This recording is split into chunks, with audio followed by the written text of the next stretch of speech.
E-mini S&Ps end the week, a new weekly high settle as we hit a new all-time high.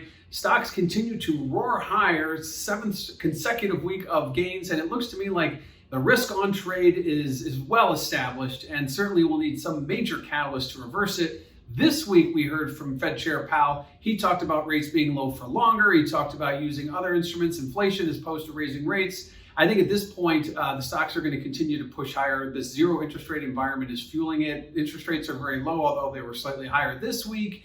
But certainly stocks remain in favor, and we continue to see them push higher. So the trend is your friend in the equity markets, and we continue to see that on the charts. A bit of a surprise in volatility. We did see the VIX index nudging higher, which is rare because the stocks go up, everyone cheers, and volatility goes down.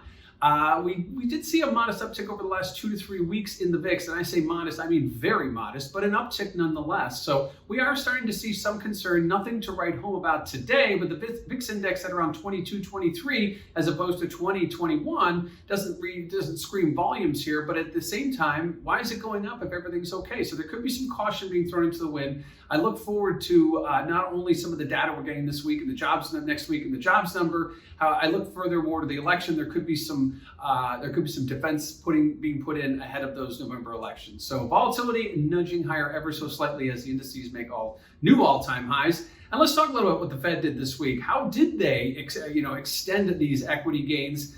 Well, essentially, they said they're not going to be touching rates anytime soon. I think at this point that was pretty much a no-brainer.